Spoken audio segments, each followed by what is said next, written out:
Hey guys, Aaron Cybertron Zeng here, and as you can tell, today we're back with some different content for this channel. So yesterday I attended my very first live VGC 2016 tournament. It was a Premier Challenge located in Brooklyn, and for those that don't know, Premier Challenge are local level events where you can get championship points towards qualifying for the World Championship points. So they're normally meant to be kind of small local level entry events, but the New York, New Jersey ones are always super competitive. So this one was definitely really tough. There were around 60 players just in the Masters division, which is a lot more than most tournaments usually see. And out of those 60, I think 12 or 13 had competed in at least one World Championship before, and there were actually 4 players there who had made it to the top 8 at one of the World Championships before. So really competitive, and overall just a really fun time. I was able to play a lot of games, and the next couple of days, basically what this is going to be is me commentating over those games because I was able to save them, which is going to be pretty exciting since I did play all kinds of different teams, and given that VGC 2016 is still so fresh, honestly any game / any content is something we can draw information from. So that's what I'm going to be doing for the next couple of days. I hope you guys enjoy it. Definitely leave me any feedback or suggestions if you have it in terms of what you'd like to see me do with these battle videos, and if you do enjoy it, please share your support by leaving a like, and I would really appreciate that. So the tough thing about battle videos is that they go by pretty quickly, and it's not like the full battle where you have team preview and whatnot. So before each battle, I'll give you a rundown on what my opponent had, and talk about why I decided to bring the Pokemon that I did.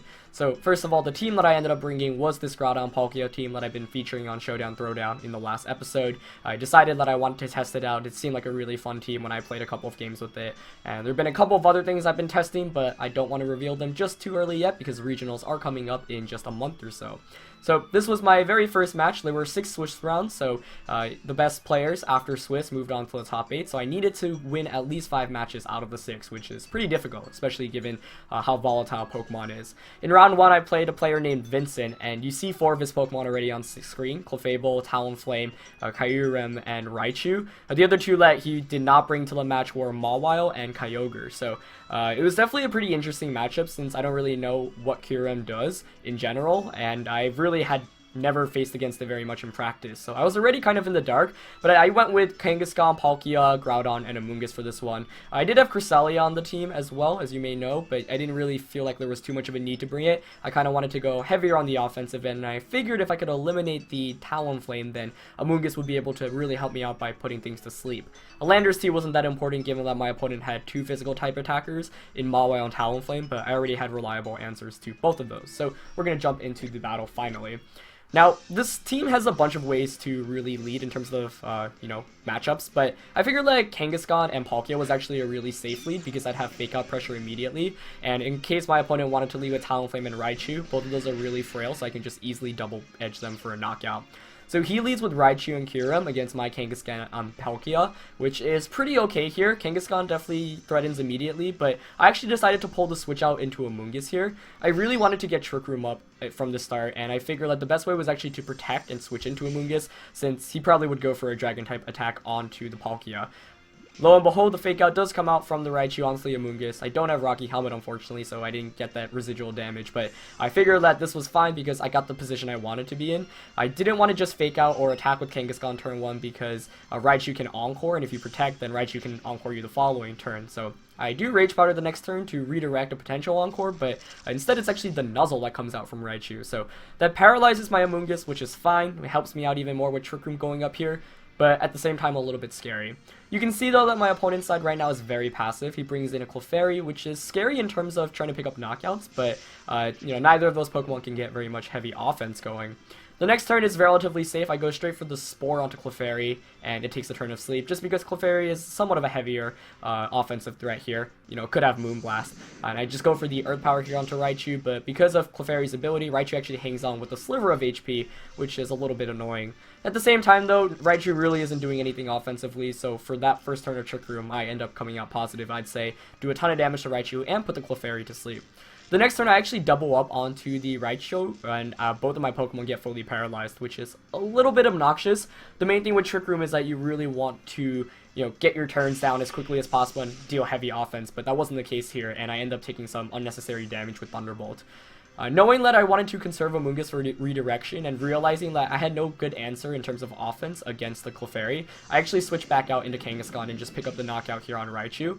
With Kangaskhan in now, I can go safely for the Fake Out, and I know that Trick Room is expiring soon as well, so that puts on a little bit more pressure. Clefairy here does wake up, and it actually gets the Moonblast off against the Palkia, so Palkia's going to be taking a decent amount of damage there. You see, another one will actually knock me out. Kyurem comes back in, and at this point I'm a little bit scared. You know, I've been ahead for the majority of the match, but in VGC 2016 you really have to try to make the right move every turn. I actually switched Palkia back out into Amoonguss because I know that he might want to launch, you know, an attack there into that slot just to pick up the knockout, and I want to see if I can maybe set up a second Trick Room in the late game. So decided to play it safe here. Even if he goes for a special type attack, I know Amoonguss is really bulky on this special spectrum. And Clefairy here actually goes for the Protect, which is a pretty smart play to conserve it, as does Kyurem. So just burning down Trick Room, and I'm pretty happy about that, because if I had Palkia in here, then the next turn it'd be kind of awkward, but Amoonguss here is actually able to threaten immensely. Clefairy here is going to go for the Follow Me, which is a very good play, making sure that the Kyurem isn't damaged at all as I launch a Double Edge. Of course, Clefairy, being as bulky as it is with the Eviolite, is going to be able to hang on with just a sliver of HP, but I'm pretty content with that damage output. I know that one more turn and Clefairy will faint. Here, the Kyurem goes for the Fusion Flare, which actually I didn't even know very much about, so once I saw that go onto Amoonguss, I figured I was done for, but fortunately enough, he actually doesn't pick up the knockout there because I'm so specially defensive. So I am running the Citrus Berry on Amoonguss here, so I'm actually able to heal back a little bit, and unfortunately I get fully paralyzed, so not able to pick up the knockout or spore the Clefairy, but you know, regardless, I am pretty content with that turn. The fact that Amoonguss even hung around was pretty surprising. So I take advantage of this next turn and just switch back out into Palkia to get the Regenerator health. Clefairy is going to go for the Protect here because you want the extra bulk on Kyurem for the ability, but I didn't really walk into that one. I went straight for the Double Edge onto Kyurem. I figured if you're not going to follow me, then I'm just going to go damage your Kyurem since your Clefairy can Moonblast, but that's about it. And that works out perfectly. He also goes for the Fusion Flare instead of the Ice Beam, which I think would have been the play for him to make had he had it on Kyurem. And Palkia here being able to 4 times resist that takes that like a champ, and Kyurem now is 1 hit away from fainting because it does have Life Form. So I'm really happy about the position I played myself into because I still have all 4 of my Pokemon, and I haven't even brought out my Primal Groudon yet. He's going to go for a Follow Me as I just launch a Double Edge into that slot, knowing that he has to either take a Follow Me or go for a Double Protect or switch out, so it's a pretty free attack for me here. Kyurem here does finally reveal the Ice Beam, so a little bit surprising to see my opponent go for the Fusion Flares as opposed to the Ice Beams, but maybe he was trying to catch something else in terms of switches. Regardless though, because of the Double Edge damage we were able to do with Kangaskhan and the Life Orb damage, Kyurem White also faints here. Did do a lot of work, especially because it's not a Pokemon we see too often, so I was like, okay, that's pretty cool. But now it's a 3-on-1 fight. I've got Kangaskhan, I've got Amoonguss, and I've got the Groudon in the back, so I know the game is basically sealed up at this point. And the main reason for that was because I had more offensive tools than my opponent. My opponent, you know, had Clefairy and Raichu, which obviously really help you set up, but they can't do too much damage. We did see the Thunderbolt from Raichu and the Moonblast from Clefairy, but getting Clefairy to sleep and just hampering them in with Kangaskhan and Palkia was really helpful. And making sure that, you know, Kyurem went down before he did really too much was also key. So now bringing Groudon in, it's gonna, you know, revert back to primal form, but the Talonflame can't do very much against the bulky Groudon. You can Brave Bird, but that's a 3-hit KO, whereas Flamethrower actually just picks up the 2-hit KO here. So at this point, my opponent needed to hope for like crits and Flamethrower to not KO. But even still, Amoonguss here could just put you to sleep. So didn't go for the Rage Powder there. Figured I'd just go for the Flamethrower and Spore. In retrospect, I think you should just Rage Powder there in case your opponent gets like double crits or whatever. But the Flamethrower and the Spore do come out, and that basically seals up the game. So yeah, you can tell that other than the Kyurem, my opponent was relying on Talonflame, Raichu, and Clefable as he forfeits there, so we do win the first round. For offense, there was no Mawile and there was no Kyogre, and those are 2 of the bigger threats of offense that my opponent had on his team. And by not bringing either of those 2 Pokemon, I was able to really just sweep through. The Trick Room option was pretty interesting because I was still relying on Kangaskhan even when Trick Room was up, but I counted my turns till the point where, you know, once Kangaskhan comes in, I know that I can manipulate the position to really allow Kangaskhan to do well even after Trick Room expires, and that's what happened when it was Kangaskhan against the Clefairy and the Kyurem, and they went for the double protect play. So I was really happy about this first round. You know, not really much luck either way, just solid playing on both sides, and I think ultimately team matchup and smart playing helped me win this very first round against Vincent. So Really fun game in general. Wasn't the kind of team I was expecting to see, you know, just because a lot of people right now on Showdown and in practice are just using standard stuff like Kangaskhan, Xerneas, Kyogre, stuff like that. So it was definitely refreshing to start off with one of these fights because the team was really solid and my opponent played well as well. But ultimately, I think the bulk on my team and the heavy offense was able to trump my opponent. So,